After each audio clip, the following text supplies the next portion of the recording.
Good evening में बढ़ा दिए गए हैं और धारा 144 लगा दी गई है। आई थिंक पूरे उत्तर प्रदेश में, दिल्ली के पास तो जो भी उत्तर प्रदेश से हाईवेज अंदर घुस रहे हैं वहाँ पे काफ़ी बैरिकेडिंग बढ़ गई है।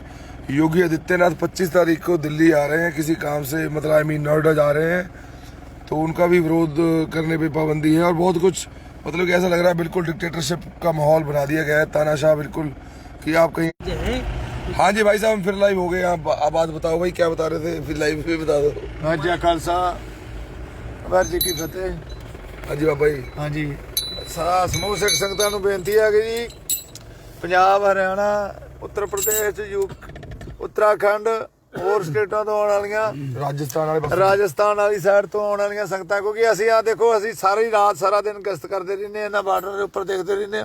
असीं हुण इथों करनाल नूं जा रहे सी, ਸਿੰਘੂ बार्डर के उपर तो, ते अगे इन्नी ज़्यादा जबरदस्त बैरीकेडिंग कर चुकी है प्रशासन।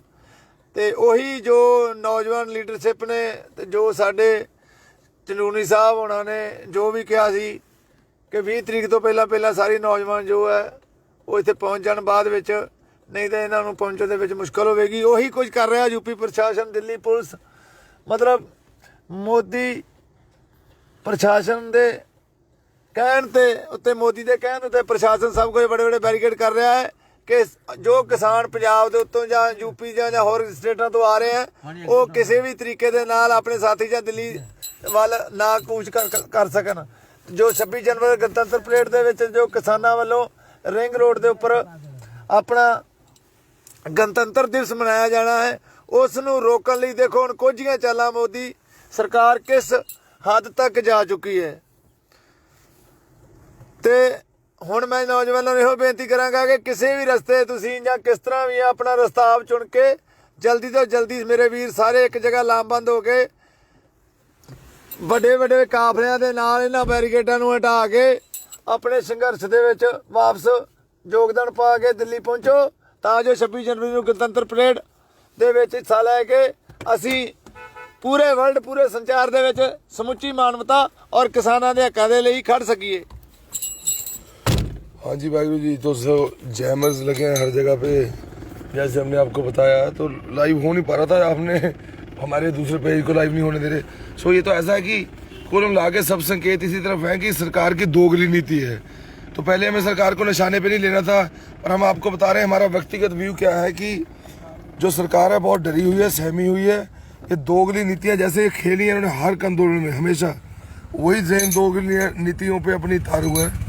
अब देखें, माननीय अटल बिहारी वाजपेयी जी हमारे प्रधानमंत्री थे, वो जो बात बोलते थे वो करते थे। यहाँ पे कुछ और है, मतलब आप पीवी नरसिम्हा राव ले लीजिए, कोई भी प्रधानमंत्री ले लीजिए, मनमोहन सिंह ले लीजिए, लाल बहादुर शास्त्री ले लीजिए, वो जो बोलते थे वही सेम करते थे। यहाँ पे कुछ और बोला जाता है, IT सेल उसके ऑपोजिट प्रमोट करता है लोगों को। सो डबल नीति, बोलते कुछ है दूसरों को इंसाइट करते हैं फिर। सो बड़ा अजीब सी माहौल है, बट आपको बचना है। ये 26 जनवरी तक तो चौकन्ने रहना ही है। बाकी अब समझ आ रहा है कि आंदोलन अब और तेज होगा, उसके बिना कोई रास्ता नहीं है अब। तो इनके सब मंत्रियों के ऊपर भी बहुत दबाव है। आई थिंक अगर ये आंदोलन लंबा चलेगा, आई होपफुली, मेरे को लगता है माननीय राजनाथ सिंह जी मार्च से पहले रिजाइन कर देंगे। आई होप ऐसा होगा, इंशाल्लाह भी होगा, और वाहिगुरू जी को। सो हमारे साथ अब हमारे पठान दोस्त भी बैठे हैं, आपको बता चुके हैं सुबह हम कि ये इंडिया है जिसकी तस्वीरें आपको कोई दिखा नहीं रहा, गोदी मीडिया। आपसे बात करवाते हैं 1 मिनट के लिए। पठान साहब, आप 2 मिनट बात करेंगे? जी बिल्कुल। लो पकड़े इसको जी, अस्सलाम वालेकुम, आप सभी भाइयों को मेरा सलाम। भाई, ये जंग बहुत लंबी चलने वाली है, और इस जंग में चाहे हमें अपनी कुर्बानियाँ देना पड़े, और जब निहंग कुर्बानी दे सकते हैं सरदार दे सकते हैं, और हमारे दिलीप भाई दे सकते हैं, तो मैं भी दे सकता हूँ। और हम जैसे हज़ारों नौजवान, लाखों नौजवान कुर्बानियाँ देने के लिए आएंगे, और ये जंग हम जीत के जाएंगे। ऐसे नहीं जाएंगे, चाहे इसमें 2, 4, 6 महीने नहीं, सालें लग जाए। ठीक है भाई साहब। अनूप, आप कुछ बोल रहे हैं? बाबा जी बोल रहे हैं। हाँ, ऐसा है कि देखो, आज किसी भी स्टेट से, किसी भी, चाहे JNK से, चाहे यूपी, चाहे गुजरात, या किसी भी हिंदुस्तान से किसी भी कोने से, अगर आज नौजवान और हमारे किसान लोग, मेरे भाईचार, मजदूर वर्ग, हर तबका अगर आज नहीं किसानों के संघर्ष में, जो किसानों के साथ योगदान नहीं करता, तो बिल्कुल आने वाला फ्यूचर ਬਿਲਕੁਲ ਇਤਨਾ ਜ਼ਿਆਦਾ ਬੁਰਾ ਹਾਲ ਮਤਲਬ ਸਰਕਾਰ ਦਾ ਨੀਤੀਆਂ ਇੰਨੀਆਂ ਜਿਹੜੀਆਂ ਮਾੜੀਆਂ ਹਨ ਕਿਸਾਨ ਮਜ਼ਦੂਰ ਵਰਗ ਹਰ ਵਰਗ ਇੰਨਾ ਜ਼ਿਆਦਾ ਪ੍ਰਭਾਵਿਤ ਹੋਵੇਗਾ ਕਿ ਰੋਟੀ ਪਾਣੀ ਤੱਕ ਦੇ ਲਾਲੇ ਪੈ ਸਕਦੇ ਹਨ बिल्कुल ਤੇ ਇਸ ਲਈ ये सही बोल रहे हैं बाबा जी 45% बच्चे अभी भी कुपोषित है हमारे मुल्क के अंदर और हमारे जो पशु पंछी हैं वो भी भूखे मर जाएंगे। तो जो मेरे दोस्त डॉग लवर्स हैं, कोई कैट लवर होगा, कोई और भी जिनका घोड़ों का शौक है, तो भैया आप उनके बारे में भी सोचें। आपके जानवरों को रोटी कहाँ से मिलेगी जब फार्मिंग ही नहीं बचेगी तो अनाज कहाँ से आएगा भाई। ये पूरा वातावरण पूरी कुदरत को भूखा मारने की साजिश है जो नाकाम होकर रहेगी। निश्चय करके जीतने वाली ये कौम कभी पीछे नहीं हटती। पंगा इन्होंने गलत ले लिया, अब इनसे बटन बंद नहीं हो रहा। ये लाल बटन दबा दिया ना जो इनसे बंद ना होगा। तो मैं सभी नौजवानों को और भाइयों को यही संदेशा देना चाहूँगा कि देखो मेरे भाई साहब, मैं सभी वर्ग के नौजवानों को बताता हूँ, इसमें सिख ईसाई मुसलमान हिंदू किसी कोई जात धर्म की बात नहीं है। ये किसानों और किसानी मुद्दे की बात है। आज अगर हम किसानों का साथ नहीं देते तो देखो कपड़े के बिना भी आदमी नागा साधु रह सकता है, आदमी हर चीज को मैनेज कर सकता है, पर पापी पेट के लिए कुछ ना कुछ किसान ही जो पैदा करता है। हर इंसान उस किसान की जो पैदा की हुई रोटी है वही खा रहा है, पर अपना इतना किर्तगन मत बने, इतना नमक हरामी मत बने कि जिस देश का हम नमक खा रहे हैं और किसानों के हाथों की जो फसल उपजाता किसान पैदा करता है उसकी जो हम रोटी खाते हैं, हर चीज खाते हैं। तो हर शहरी तबका, हर नौजवान वर्ग, हर देश के हर कोने कोने से 26 जनवरी को ऐसा एक तूफान, ऐसा सैलाब आना चाहिए, अकेला हिंदुस्तान की नहीं, जो भी तानाशाह सरकार है पूरे विश्व में वो भी हिल जानी चाहिए कि ये पूरे वर्ल्ड में हिंदुस्तान की जो सिखों ने, जो किसानों ने, जो मेरे सभी मुसलमान सभी भाइयों ने और सभी किसान वर्गों ने जो क्रांति की जो मिसाल जगा दी है वो कल्ले हिंदुस्तान में नहीं पूरे वर्ल्ड लेवल में फैल चुकी है। तो मैं सभी नौजवानों को यही बेनती करूंगा कि अपने घर से बाहर निकलें, माताएं बहना बच्चे और मेरी जो माताएं हैं वो मेरे भाइयों को मोटिवेट करें और मेरी बहनों को मोटिवेट करें, तो इस संघर्ष में आके अपना योगदान पाएं। ठीक है, चाहे सरकार ने बैरिकेड कर रखी है, सरकार ने तो जब पहले भी किसान दिल्ली आए थे तब भी बैरिकेड कर रखी थी, तो ये बैरिकेड देखो तुम्हारा इस नौजवान यूथ में इतनी ताकत है कि बड़े बड़े चट्टान, बड़े बड़े पहाड़ आपका रास्ता, बड़े बड़े समुद्र दरिया रास्ता नहीं रोक सकते। तो एक इंग्लिश का मार्वल जाएगा, एक छोटी सी बात होती है कि वर्क इज वॉरशिप बोलते हैं ना, कर्म ही पूजा है। तो इसलिए सारा ही नौजवान शक्ति आइए दिल्ली संघर्ष में अपनी योगदान पाके जो किसानी आंदोलन है 26 जनवरी की जो गणतंत्र परेड में किसानों ने अपना ट्रैक्टर मार्च करना है और वो बिल्कुल शांतिपूर्वक और हिंदुस्तान की न्यायपालिका के अधीन जो कानून के अंदर रहकर शांतमय प्रदर्शन किया जाएगा। अब आप अपने कर्मवीर भाई से बात कीजिए। सो भाइयों, जो मेन बात है कि हमें डरने की जरूरत नहीं, हमारा देश है, ठीक है ना। कि आपको बांटने की कोशिश करेंगे कि ये सिखों का आंदोलन है, भैया इट हैपन्स टू बी कि सिख चाहे डॉक्टर है, चाहे वो लॉयर है, चाहे वो आर्मी में है, चाहे वो किसी भी प्रोफेशन में है, वो अभी भी खेती से जुड़ा हुआ है। चाहे कोई विदेश में रह रहा है, वो किसान पुत्र कॉर्पोरेट में काम करता है तो भी वो किसान पुत्र, और विदेशों में तो लोग खेती भी कर रहे हैं। सो खेती के साथ जुड़ा हुआ है सिख। इसका मतलब ये नहीं है कि सिर्फ सिखों का आंदोलन है, ये आंदोलन सब कौमों का विश्व जन आंदोलन बन गया है और विश्व के पूरे कुदरत सारी साथ में है। हमारी मातृशक्ति, हमारी माएँ जिनकी कोख से इस देश के वीरों का जन्म हुआ, जिन्होंने बड़े बड़े शहीदों को जन्म दिया, वो हमारे साथ है। मातृशक्ति हमारे साथ है, गौ माता हमारे साथ है, हमारी बुग्गा गाड़ी हमारे साथ है, हमारे बैल हमारे साथ है, भैया पशु पंछी बाज घोड़े सब हमारे साथ हैं। तो कहने का मतलब है हम कुदरत हमारे साथ है, हम सबको साथ लेके चलेंगे। ये जंग तो हमें जीतनी है, ये बात तय है। पर भाइयों आपसे विनती है कि 26 जनवरी की गरिमा को पूरा ध्यान में रखें।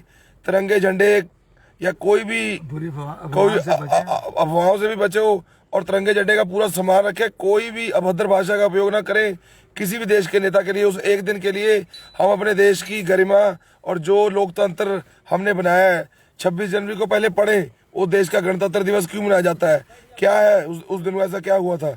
तो जाने कि इतना जो हमारा ग्रेट देश है, इसके संविधान को जो रोज धज्जियां उड़ाते हैं, उस संविधान की कसम कैसे खाएंगे हम 26 जनवरी पे उसको बचाने की। तो हम सब इकट्ठे हों, इस देश को और स्ट्रांग बनाएं और दिखा दें उस दिन कि युवा जो है इस देश का वो जाग चुका है और युवा पीछे हटने वालों में से नहीं है। अभी बाबा जी आपको फिर बताएंगे शहीद का मतलब क्या होता है। MSP लेंगे या शहीद होंगे, यही दो चीजें हैं और चॉइस नहीं है कोई। देखो मरना हमारा तय है। अगर पंजाब में रहे, पंजाब इनको खालिस्तान लगता है, 13 सीटें हैं MP की, उसके बाद हरियाणा इनको 10 सीटों वाला पूरा बागी लगता है, उनके बाद 10 ही सीटें हैं MP की, और है मध्य प्रदेश इनके दिल, उत्तर प्रदेश इनके दिल की रानी है, 80 सीटें हैं वहाँ पे। तो कहने का राजनीति का केंद्र है उत्तर प्रदेश, तो वहाँ पे आगे उत्तर प्रदेश के किसान की भी मदद करो। वैसे उत्तर प्रदेश का किसान आत्मनिर्भर है, उसको कोई सपोर्ट की जरूरत नहीं, सबसे ज्यादा अनाज वही स्टेट उगाती है। तो भैया वो बहुत बड़ा दिल रखती है उत्तर प्रदेश। पर कहने का पॉइंट है कि हमें उनको सपोर्ट नहीं करना चाहिए क्या? पंजाब की जंग हम जीत चुके हैं, हरियाणा ने सबसे सुनहरे अक्षरों में इतिहास में अपना नाम दर्ज करवा दिया। इस आंदोलन में सबसे ज्यादा बलिदान हरियाणा का है, मैं तो ये मानता हूँ कि इतना उन्होंने योगदान करा है हमारे छोटे भाई ने। तो कहने की बात यह है कि हमें आपस में एक दूसरे की मदद करनी है, ये जंग साथ में जीती जाएगी। ये भारत सरकार का जो पार्लियामेंट है उसमें बिल वापस होने, MSP का लिखित कानून वहां बनेगा, ना कि उत्तर प्रदेश में, ना कि सिर्फ हरियाणा में या सिर्फ पंजाब में। ये सबकी जंग है, तो पूरों को हमें सबको हौसले में रहना है। और आपको ये बता दें, जो हमने बताया कि चॉइस नहीं है, क्योंकि देखो आपको चूज करना है कि आपको कौन सी मौत चाहिए। मौत हमारी निश्चित है अगर ये जंग हारे तो। मौत आपको वो चाहिए कि आप मरे हुए जमीर के साथ आपको गोलियां मारेंगे, शहीद करेंगे, आपकी स्टेट को तोड़ेंगे, यूनियन टेरिटरी बनाएंगे, इनकाउंटर होंगे, फिर आपको नहरों में बहाया जाएगा। एक वो मौत है, और दूसरी मौत है जो बिल्कुल नहीं मरती, हमेशा के लिए तुम्हारी विचारधारा अमर हो जाती है और तुम कभी नहीं मरते, उसको बोला जाता है शहीद। और शहीद तुम अपनी मर्जी से नहीं हो सकते, वो तुम्हें चुना जाएगा भगवान के द्वारा। तो अगर तुम लकी हुए तो भैया तुम्हें ही चुना जाएगा। तो ये बात है, तुम सच्चे कर्मों में चलो, देश बावर है शुभ कर्मंते कभी ना डरूं। ये जंग हमने शुभ कर्मों से जीतनी है, वीर भोग लगाएंगे। इस धरती का असूल है, जो सच पे चलने वाले वीर हैं वही हमारे धरती के असली हकदार हैं। वीर भोग क्या वसुंधरा। और बाबा जी अब आपको शहीद का मतलब बताएंगे कि कैसे वो दोनों पैर रख के जन्नत के दरवाजे में घुसता है। सुनो सुनो सुनो, ऐसा है कि हमारे धार्मिक ग्रंथों में चाहे भगवत गीता जी की बात की जाए, चाहे पवित्र कुरान शिव जी की बात की जाए, चाहे पवित्र बाइबल जी की बात की जाए, और चाहे सुप्रीमो पावर गुरु ग्रंथ साहब जी की बात की जाए, अकाल पुरख परमात्मा एक है, रस्ते अनेक हैं। तो सुनो, जननी जने दात्या भगत जा सूर सूर बोला गया सूरमा जी को। तो बोलते हैं कि नहीं तो जननी बाज रहे कहे गवाए नूर। नहीं, जननी जा तो दाता दानी, इतना बड़ा दानी को जन्म दे जो किसी इतना दयावान हो, जो किसी को भूखा प्यासा और किसी की लाचार ना देख पाए और उसकी मदद करे। और जा जननी भक्त को जन्म दे जो अपनी धर्म के प्रपक्ष में पूरा हो गया, अपने अपने हर धर्म में पक्का होकर उस प्रभु की इबादत करे और गरीब तबका और इंसानियत से और कुदरत से प्यार करे। और जहाँ फिर इंसान शहादत का जाम पिए, क्योंकि सबसे बड़ी जो दात है वो शहादत की जात है। जो शहीद सिंह होते हैं, तो हमारा निहंग सिंह और सिख संप्रदाय का ये दृढ़ विश्वास है कि सचखंड है जो जहाँ अकाल पुरख वाहिगुरु महाकाल जी का वासा है। तो वहाँ जब शहादत होती है, बहुत बड़े किस्मत, बहुत बड़ी भाग हो जब शहादत होती है, तो चाहे वो सचखंड का जो दरवाज़ा है, तो उसके लिए वो जो जिसकी शहादत होती है शहीदों के लिए वो 2 दरवाजे होते हैं। चाहे वो अपना दायां पैर लेके आगे निकल जाए, चाहे बाएं पैर से किसी भी दरवाजे के अंदर हो गए और अपनी शहादत का जो रुतबा है और उसका मान पा पाएँ। इसलिए शहादत सबसे बड़ी है। तो हम तो जो देखो अपने सिर पे सफ़ेद खप्पड़ बांध के निकले हैं सरकारें, हे मोदी जी, हम तो अपने सिरों पे खप्पड़ बांध चुके हैं और हम तो है ही निहंग मार्शल कौम। हमारा तो जन्म ही गुरु जी ने जुल्म के खिलाफ लड़ने के लिए किया है कि जहाँ भी जुल्म होगा वहाँ मेरा खालसा डटेगा। तो मोदी जी, जहाँ पता नहीं कितने मेरे भाइयों ने, कितने किसानों ने, कितने नौजवानों ने आपकी जुल्म को देख कर ना जुल्म को सहते हुए अपने कमर कस्से कर चुके हैं, अपने सिर पे कफन बांध चुके हैं। पहले तो हम शांतमय प्रदर्शन करेंगे। अगर आपने हमें मजबूर किया तो हम शहादत का जाम पीने से भी पीछे नहीं हटेंगे। और हम ना तो इस चीज़ को ना हम किसी को धमकी देते हैं। ये हमारा जुनून है और ये हमारा एक दिली जज्बा है। और हम सभी भाई इसमें, हम सभी किसान, ना इसमें हिंदू मुसलमान में फिर बोल रहा, ना सिख और ना किसी पठान ना ईसाई की बात है, और सब हम किसान हैं। और ये जज्बा इतने बड़े पद्धर तक जाएगा, सरकारें हिल जाएंगी। तो मैं तो मोदी जी को फिर यही बेनती करूंगा आगे, ये संगत बहुत बड़ी दयावान बख्शन योग है। किसान मेरे भाई, तो 26 जनवरी को अगर हाथ जोड़ के इनसे माफ़ी मांग लो और अपने ये काले कानून वापस ले लो, तो ये संगत तुम्हें फिर माफ़ कर देगी। और तुम अपनी जो 2 साल की सरकार रह चुकी हो, वो किसानों के सहयोग के साथ अपना चलाकर अपना जो अक्स है उसको सुधार सकते हो। नहीं तो जे जनता, जे नौजवान, हम सभी किसान लोग तुम्हें इतना नंगा करेंगे कि तुम उस समय उस भगवान से मौत मांगोगे, पर तुम्हें मौत भी नसीब नहीं होगी, क्योंकि तुमने इतने पापों का घड़ा तुम्हारा भर चुका है।